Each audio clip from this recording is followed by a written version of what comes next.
Okay, so here we are in the second section in the lithosphere. Last key question, which is going to be resources. So key question 2.5.2, which is energy resources. It's going to be a lot of information here. We'll get it done fairly quickly, but I do want you to go onto the blog. The big thing here is going to be pros and cons of number one, non-renewable energy resources, and number two, renewable energy resources. So it should give you a good overview of both. So let's start with this. Energy is huge. Energy is a major part of our lives. In the past 150 years, as we've gone through into the Industrial Revolution and now to technological revolution, our use of energy has grown by leaps and bounds and has gone worldwide. It's not just MEDCs that are using a lot of energy, it's everywhere. It takes resources to generate energy, and those resources are just like the resources we talked about in the last section, where it comes to things to make things like aluminum and plastic and stuff like that. Well, it takes the same type of resources to generate energy. We've been very reliant since the beginning on non-renewables. It started with wood and burning wood. We found out that coal was much more compact and much easier to use. You get more life out of coal. We found out oil is really good at this as well for energy use, but then we started to see some negative drawbacks that we'll talk about. In the blog, I'm going to give you information on both renewable and non-renewable energy sources with pros and cons, and then we're also going to do a poster project in class next week that's going to let you explore this even further. Before we get started with everything, I do want to pay attention to one thing which is called net energy. Oftentimes when we talk about energy resources, people just like to talk about how much energy a certain resource actually makes. For instance, nuclear. Like you get a nuclear, you get uranium-235, you're going to be able to generate a lot of energy from that. But net energy is what really counts, because net energy doesn't just take into account the amount of energy that's in what you're using, how much you actually produce. It takes into account how much energy it took to get it to the point of use, which in the case of nuclear is a lot. All right. So if you look at this graph here, this chart, you can see the amount of net energy different things have. Really, let's take a look at that high temperature industrial heat. That's pretty much going to be your heat generated for electricity generation. It's pretty much what we talk about. Space heating is going to be in your house. Transportation's cool. We'll talk about that in a second as well. But look at that. Coal. Super efficient when it comes to how much energy you get out versus what you put in. So coal seems like a really good thing to use. It's like 28 more times more energy if you get surface mined coal. Like underground mined coal is, of course, down in the caves and stuff like that, so it takes more energy, but still, you get a lot of energy out for what you put into that. Because think about it, right? What is coal? Coal, you put it in the fire, it burns, you get your energy out. It's like awesome. It's really, really great and really, really efficient. You don't process it. You really just get it out. You might have to get it away from some rock, but really not much.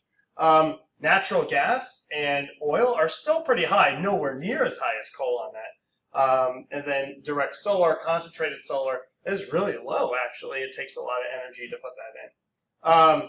So we'll talk about that and ways to get around that later. The problem with coal, though, is that it burns super dirty. So yes, you're getting a lot of energy. It's non-renewable, but we have reserves for a long time. But we'll talk about that in just a little bit. Why is it bad?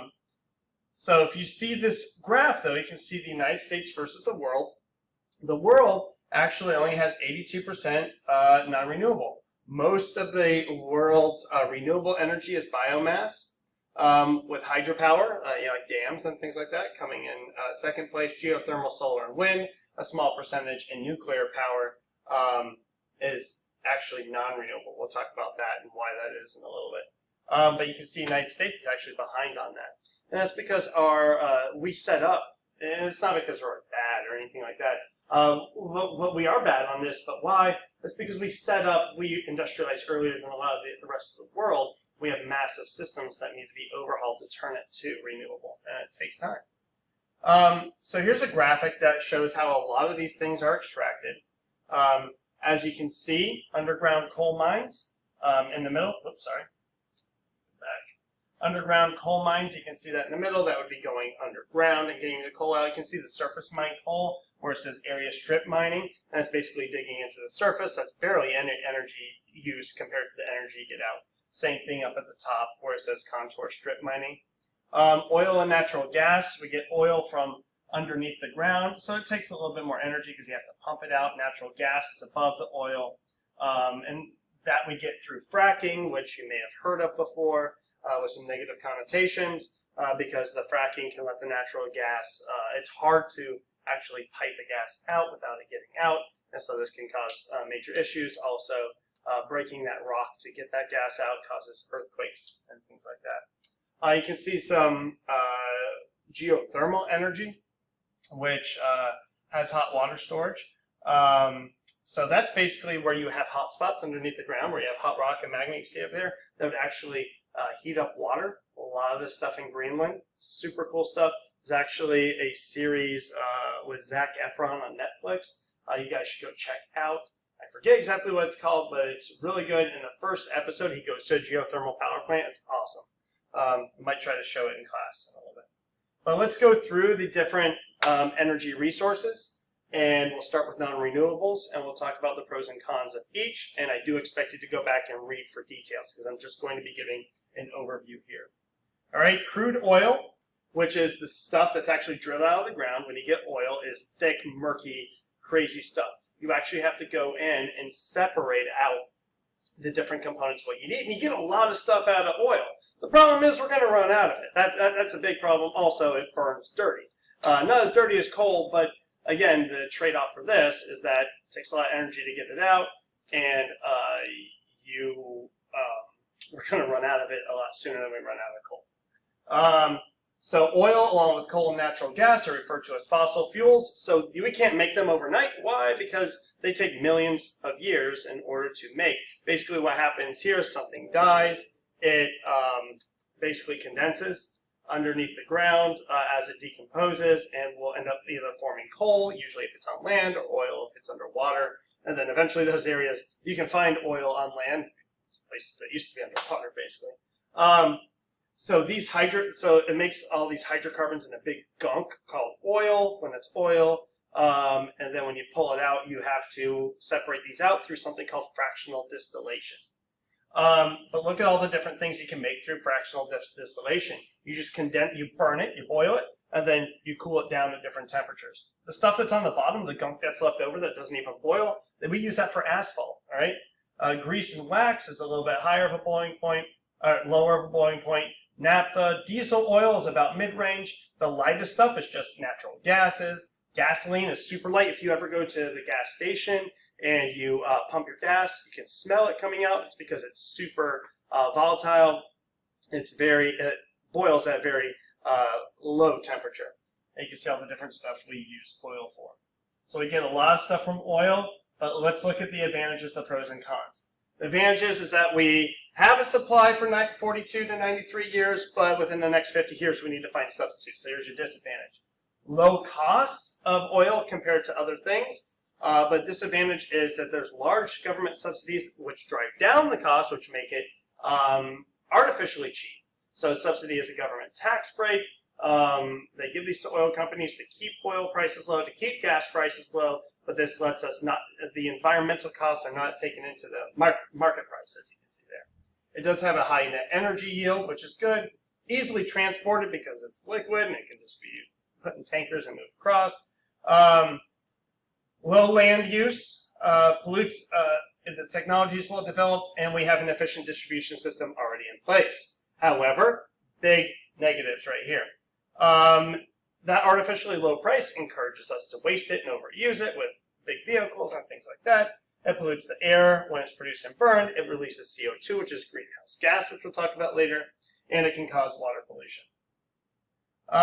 Next, oil, that's oil from the ground. Oil can also be found in rock, like trapped in rock, and it can be found in sand. Oil that's trapped in rock is called oil shale, and oil that's trapped in sand is called oil sands. So if we can't find oil underneath the ground, if we can't find it off sea, if we're running out, we look to these places, especially in Canada. They have a lot of oil sands. So an advantage is that getting oil and separating from sand isn't as difficult as the rock, so it has a moderate cost for that. However, the oil shale has a high cost because getting oil out of rock is super expensive and energy intensive, and both of them have a low net energy yield. There's large potential supplies, especially the sands in Canada, easily transported within and between countries, efficient distribution system because it's the same as oil, and the technology is well developed for oil sand. However, there's a lot of water needed for processing. It's got to be fresh water, so it's going to diminish the fresh water supplies. A lot of land disruption with this, severe water pollution, and then the same problems with the carbon dioxide and air pollution as in regular oil. So there's your pros and cons of oil. Natural gas. Natural gas is what's on top of that oil layer and you pull out. Natural gas is in the gaseous state, which is mostly methane, and it's found above liquid oil. It does burn cleaner than oil, but still produces carbon dioxide and pollutants. It's an okay alternative to oil as we transition away, but we don't want to become necessarily entirely reliant on it. So advantages are that we have ample supplies. It has a high net energy yield. It's low cost, less air pollution than other fossil fuels, lower CO2 emissions than other fossil fuels, easily transported by pipelines. However, there are issues with this in terms of leakage, low land use, and it's good fuel for fuel cells, gas turbines, and motor vehicles. So it sounds great. It sounds like it takes care of a lot of the oil problems. However, it is non-renewable. There's not an unlimited supply. It does release CO2 when it's burned. There are government subsidies for this, driving down the price, making it artificially low, and basically causing waste of this. Methane can leak from the pipelines, and that's a 10 times stronger greenhouse gas than carbon dioxide. It's difficult to transfer from one country to another. It can be shipped across the ocean, but that's usually liquid natural gas, and that's very energy intense, low net energy yield for that, and it can be very explosive. All right, next let's talk about coal. The majority of the fuel used for electricity generation in the United States and the world is from coal. Like oil, it is a fossil fuel that forms over time after living things die. So you can see a diagram here of the different types of coal that's extracted based on its level of formation. Peat is not a coal yet. It's basically partially decayed plant material. Under heat and pressure, that will turn into lignite, which is brown coal. It doesn't have a high heat content, so you really don't want to use that. Bituminous coal is what's soft coal. It's what's generally used everywhere. And it's extensively used as a fuel because of its high heat content and large supplies, and normally does have a high sulfur content. Anthracite is like really desirable because it's the most condensed, so all of this is more heat and pressure, heat and pressure, heat and pressure, meaning this stuff has the most energy in it because it's the most compact. However, the supplies are limited in most areas. Coal burns very dirty, but the U.S. has implemented much stricter regulations over the years to deal with it. China, on the other hand, uses more coal than the U.S., Japan, and Europe combined and has less regulations, so they have a lot of health problems there when it comes to the use of coal. Before we look at the advantages and disadvantages, I do want to show you how we turn coal into electricity. In fact, this is how we generate almost all of our electricity in the United States, no matter what the fuel is, if it's nuclear or if it's coal. Basically, here's what you have simply. Burn the coal, you heat up water, you turn it into steam, that steam turns a turbine, you generate electricity. You can see it right here. We've got this pulverizing mill, which will take the coal and will break it up into small pieces, increasing the surface area. Then we put that into the boiler. The boiler, then we burn it. We burn that coal. That coal burns really easily. Turns that bottom that you see coming off there is called fly ash, and we put that through a filter, and we dispose of it. And the smoke comes out the skinny stack. So if you ever see a power plant, you'll see a skinny stack and you'll see big stacks. The skinny stacks are actually where the pollutants are coming out. The big stacks are just steam. That's all that's coming out of there. So that's not the bad stuff. What happens though is when you boil basically water. That water will turn into steam, and that steam will create enough pressure to turn a turbine really, really fast. And that generates electricity. And that's basically how we generate electricity. Then we cool off the steam, and it comes off as heat, waste heat. So what are our advantages and disadvantages? Ample supplies of coal. We actually have up to 900 years left of coal. That's pretty good, right? High net energy yield, low cost, well-developed technology, and the air pollution can be reduced with improved technology. So what's the problem? Big land disturbance. You got to get it out of the ground. We have to destroy land in order to get coal out. Severe threat to human health when burned. It's probably the dirtiest of everything that we use. Large government subsidies again. High carbon dioxide emissions when it's produced and burned. And radioactive particle and toxic mercury emissions come from this. All right. So that's coal. So you can see, obviously, there's some disadvantages. It seems good on the outset. It's cheap. It's available. However, it's super bad for us. So we need alternatives, and we'll talk about that in just a little bit. Nuclear energy. Wait a minute. Nuclear is touted as the clean fuel. All right. Why is it a non-renewable resource? First off, just because something's clean doesn't mean it's renewable. Nuclear is clean at the point of use. Yes, when you use it, it gives off no carbon dioxide. It gives off no emissions. Awesome. However, getting it to the point of use can be super energy intensive. All right, so if we take the net energy that we talked about earlier, the net energy of nuclear is extremely low. You can see, if you start off with a piece of uranium with 100% of its energy and you're mining it, you're going to only have 95% of that after you mine it. After you process the uranium, you enrich it, basically, you're going to lose 50. You're going to only have 57% of that 95% that's not lost to heat. Once you use that at the power plant, you only have 17%, or 31% of that 54%. So you only have 17% of the original amount of uranium there.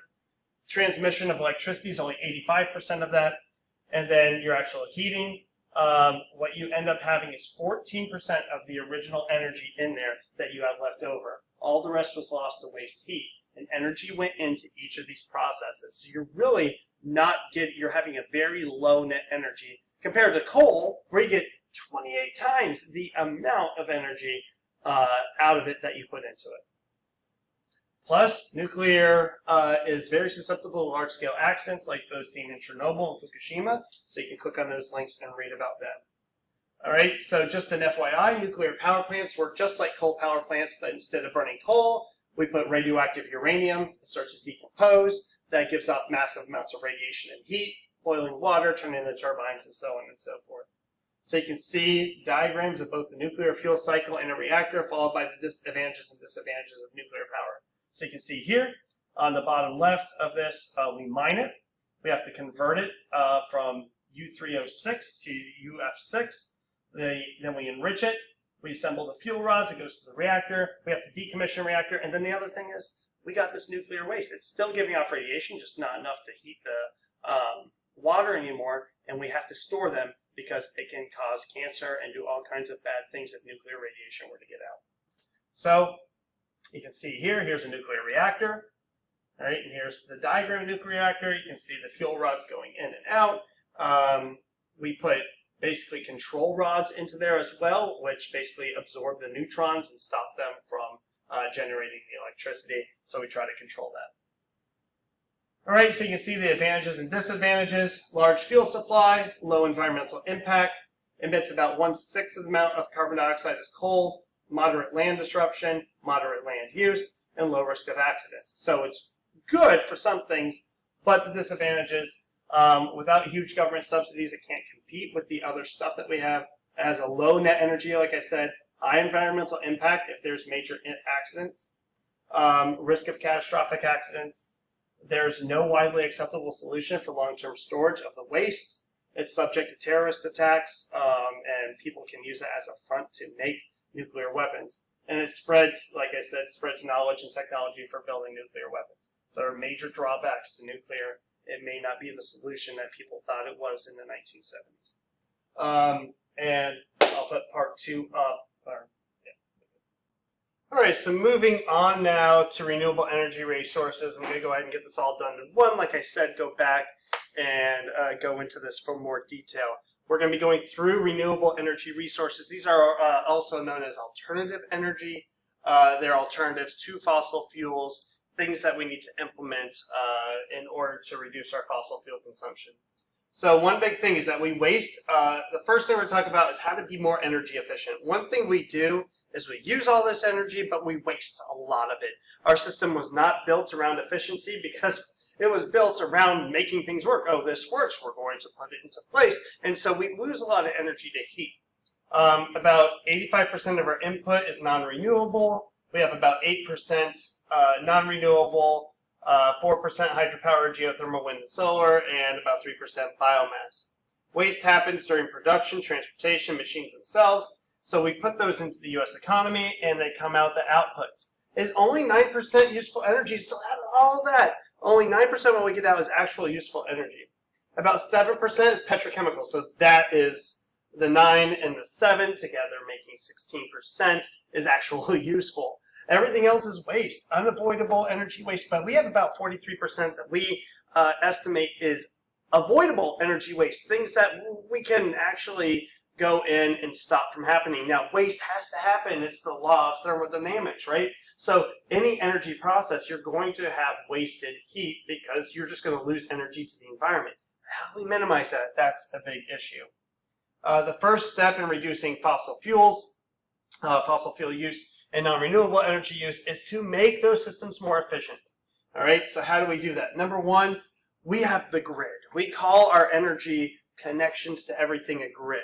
And basically, it is how all of our electricity in the United States and around the world is basically connected. So we have a bunch of connections, all these power lines you see outside, they're all connected to houses, they're connected to businesses, they're connected to industry, agriculture, all kinds of stuff. Anywhere it needs electricity is connected to a power line. And that power line gets its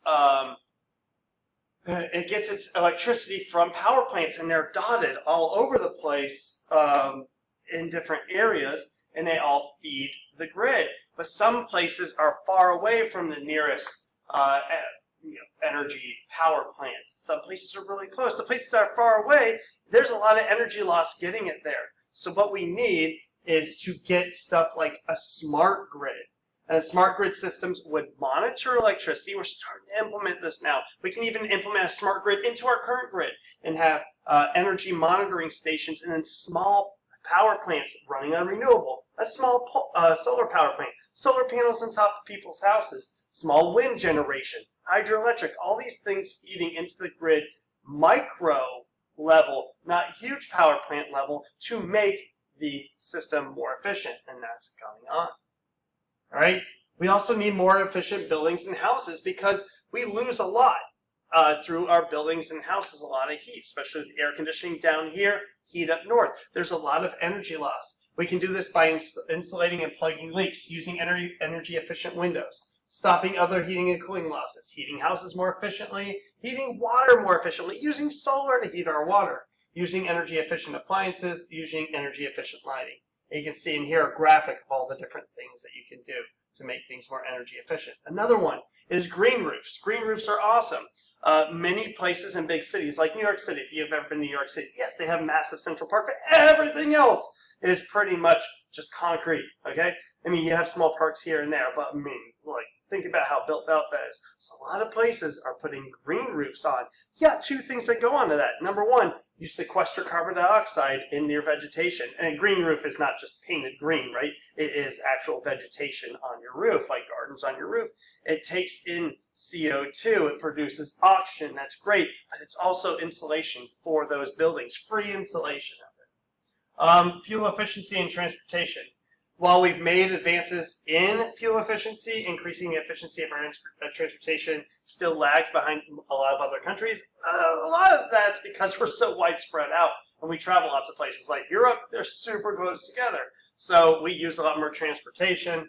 We have to go further on our vehicles. So working on that is going to be huge. So we're turning to hybrid and electric and smaller cars with more efficient engines. We can really cut down our oil consumption. I would like in class, if you guys could remind me to explain why hybrid and electric is so advantageous. You think about electric, oh, I plug it into the wall. It goes.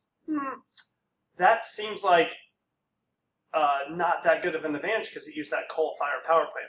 But remind me in class, I'll tell you why it's much more efficient than running a car on gasoline. So reducing energy waste, prolongs fuel supplies, reduces oil imports, and improves energy security. Very high net energy yield, low cost, reducing pollution, buys time to phase in renewable energy, creates local jobs. Of all the things I'm going to talk about today, this is the only one with just pros. There's nothing that's bad about reducing our energy consumption. There's nothing bad about making things more fuel efficient. All right, now let's take a look at the renewable alternative energy source. Here's the one thing. It's not, let's go solar. Everybody go solar, it's going to be great. Let's go wind. Everybody go wind, that's great. Things work good in different places when it comes to renewable resources. It needs to be an integration of different things that work in different places to reduce, not totally eliminate our use of fossil fuels. Maybe one day in a utopia we could totally get rid of our fossil fuels. But we want to reduce our dependence on that by increasing our amount of renewable that we fit into a smart grid. We can reduce our consumption of these fossil fuels. So there are a few different types of, so first we're going to talk about solar. There are a few different types of ways to get solar energy. We have passive and active solar systems. Passive solar system is basically where you just use heat from the sun. You can have like super windows that are really good at taking in the heat. You have an awning that blocks it from coming in, so the heat comes in during the winter when the sun's lower, and when the sun's higher, blocks it from getting in to cool. So reduce your heating costs, reduce your cooling costs. Active solar is basically using solar collectors on rooftops to heat up fluid, and that fluid then goes in and provides your help for your air conditioning and help for your water heating. So those are really cool. Passive and active solar, energy is free advantage. Net energy is moderate to high. Quick installation, no CO2 emissions, very low air and water pollution, low land disturbance, moderate cost. However, disadvantages, you need access to the sun 60% of the time, so it's not going to work everywhere. If there's trees and other structures, the sun can be blocked. Need heat storage system for the active solar, high cost for active solar, and the active system needs maintenance and repair. High temp solar collectors. These are cool. So usually when you think of solar, you're going to think about these guys, these solar panels, but these are cool too. These actually basically concentrate sunlight into one central area to heat, just like you would in a power plant, how you heat water. You heat water here this way using concentrated sun. Kind of like when you were a kid, if you ever took a magnifying glass and had the sun and you could burn something on the ground. That's how this works. You concentrate the sunlight into a central point and you heat it up. So it sounds really cool. You can see these mirrors here. These mirrors are reflecting sunlight into a central point. Advantages is that you get good net energy, moderate environmental impact. You get some environmental impact because it takes a lot of space. Fast construction, no CO2 emissions, and the costs are reduced with a natural gas turbine backup. However, disadvantages are that there are some that are low efficient, high cost to install this stuff, needs a backup or storage system because you don't get sun all the time, vulnerable to sabotage, and may disturb desert areas. Photovoltaics, these are probably the solar cells you're most familiar with. Also known as PV cells, it's what most people think of. The photons, the light from the sun, are absorbed and excited electrons, and basically what happens, they provide electricity through basically an excited electron that moves through your wires. All right, they're getting better, but they're pretty inefficient and costly. However, they're getting better. So let's look at the pros and cons. Advantages: fairly high net energy yield. They do work on cloudy days because you're taking photons, which move through clouds. Yay! Quick installation, easily expand or remove, no CO2 emissions, low environmental impact. They do last 20 to 40 years, so it's a long time. Low land use if it's on the roof or built into walls or windows, and reduces dependence on fossil fuels. Disadvantages: you need access to the sun, low efficiency, need electricity storage system or backup. They can't work on their own because of nighttime and cloudy days, days where you don't have a lot of sun coverage. High cost, but should be competitive soon. High land use for solar power plants. So a lot of places in Florida have solar power plants. Solar power plants, if you have a bunch of solar cells in the field, that takes up a lot of space to give you the same amount of energy that like a coal power plant would. What we need to do, and what would be smart, is to have these on people's roofs. But then that's your private property, and you're going to then connect that to the grid. So the electricity company would have to pay you in order to do that or reduce your electricity costs. So a lot of places, in order to keep their businesses solvent, and electricity corporations don't really like that idea too awful much. And also, it gives you direct current, and we run on alternating current, and so you have to convert that way. Hydropower. Hydropower, water. Water is super heavy. You don't think about it when you're drinking it and stuff like that, but if you ever carried a couple gallons of water, you know it's heavy. So water flowing down a river, if you can make it fall, right, it can actually provide a lot of power. It can turn a turbine the same way steam turns a turbine by falling over the blades, and it just spins and spins. It can create what's called hydroelectric power. We have developed technologies to harness wave power, but of course this only works for coastal areas. Same with tidal power. A dam is a wall placed in a river. That's really what we're talking about here. And what happens is that we put that wall in the middle of a river, and it floods everything behind it, creating a lake. And then we only let a little bit of that water through, and when we condense that, it turns the turbine really efficiently. It's basically free energy, but it has major environmental impacts on the surrounding ecosystem. You take a river ecosystem and turn it into a lake ecosystem, and you flood a lot of the area behind. So we're going to discuss these a lot more in the Hydrosphere unit, but now we're just going to look at the energy standpoint. All right, so it has moderate to high net energy. It's highly fuel efficient, has large untapped potential, low cost electricity, long lifespan, no carbon dioxide emissions during operation in temperate areas, can provide flood control below the dam, so that's good. It provides irrigation water from that lake, and the reservoir is useful for fishing and recreation. So that sounds really good, right? However, has high construction costs, high environmental impact from flooding the land to form the reservoir behind. High carbon dioxide emissions, it can collapse. It uproots people that need to move because of the new lake, decreases fish harvest below the dam, and decreases the flow of natural fertilizer, which is silt, to land below the dam. We're talking a lot about that in the Hydrosphere unit. So wind. Wind is pretty cool. Wind is, you don't get great winds everywhere, predictable high winds, but where they are predictable, like in mountainous regions, windmills are awesome. They can be noisy and cause harm to birds, but those problems are being addressed with some really cool new technologies. So you can see the advantages and disadvantages of wind. It's basically a turbine. Unlike everything else, nothing turns the turbine except what's out there in nature. So we've got the moderate high to high net energy yield, highly efficient, moderate capital cost, low electricity cost, low environmental impact, no carbon dioxide emissions, quick construction, it's easily expanded, you can put them out in the sea, and land below the turbines can be used to grow crops or graze livestock. However, disadvantages is that you do need steady winds, so it's not going to work everywhere. Backup systems are needed for when the winds are low. The components are produced from oil because they're plastic. The metal components, of course, would have to be mined out. High land use for wind farm, visual pollution. There can be noise pollution from the loud ones, but again, that's being addressed. It can kill birds and interfere with the flight of migratory birds, so we have to be careful with that stuff. Biomass is another type. Biomass and biofuels. Biomass is anything living. So using biomass for fuels is burning things like trees and plants for fuel. They burn pretty dirty, not as efficient or energy dense as coal. Plus, in order to use them, they need to be regrown at the rate you use them. So you can see right there, you have to regrow them at the rate you use them. Please read the advantages and disadvantages of solid biomass on your own. But you can see, again, we have a lot of potential supply, no net CO2 if you sustainably harvest the trees. You can actually use it to restore degraded lands. But there can be disadvantages. Oftentimes, people use biomass burn in LEDCs burned inefficiently and pollute their own houses. And there can be soil erosion if you do not do it well. Biodiesel and biofuels are liquid fuels made from biomass, like ethanol made from corn and diesel made from used vegetable oils.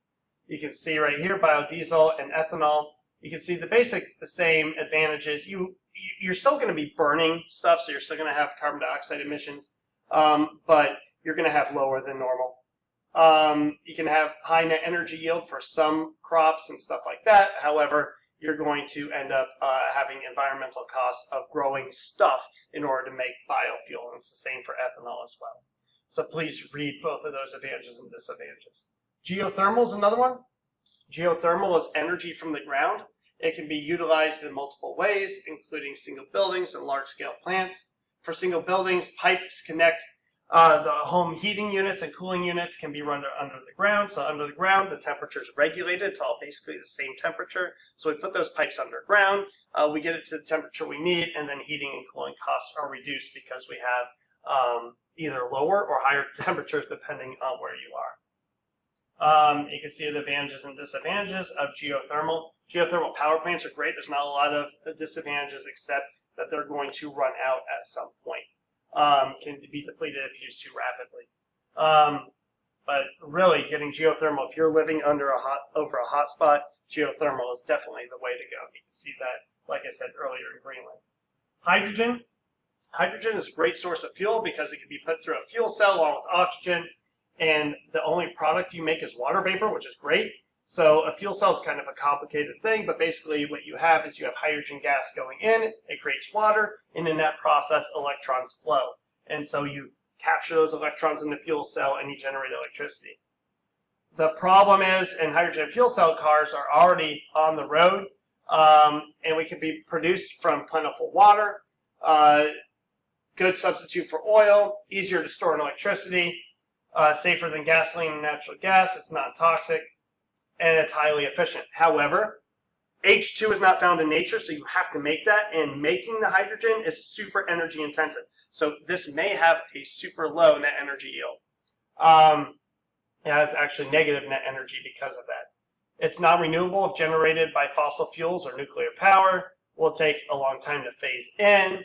The fuel cell cars right now have short driving range, so we're really kind of going towards electric. Hydrogen fuel cells are usable for different things, though. Putting it all together, so like I said before, there's no one answer to a replacement of non-renewable fossil fuels. It'll need to be a gradual shift with multiple systems in place. A lot of research is needed, but the answer will be a smart, energy-efficient grid with a combination of different types of energy depending on where you live. Yes, there are drawbacks to a lot of the different things, but those drawbacks are not nearly as bad as the drawbacks of fossil fuels, which, I mean, basically, number one, they're going to run out. And number two, they're highly pollutive. So what can we use and where can we use it to decrease the disadvantages and increase the advantages of the entire system as a whole? So we need to put wind farms where wind farms work. We need to put solar cell where solar cells work, and not so much the power plants, but really the rooftop stuff, all right, rooftop systems. We still need to put that electricity into our industrial area. Micro turbines, micro wind turbines, micro water turbines, small wind turbines in basically neighborhoods and things like that. Put more energy generators into our grid, smaller ones.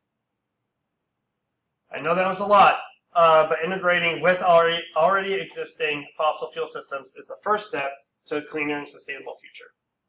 So thank you. I know that was super long, but please, again, go back and look at details in the blog, especially for the pros and cons. And we'll be talking more about that in your poster project. Thanks.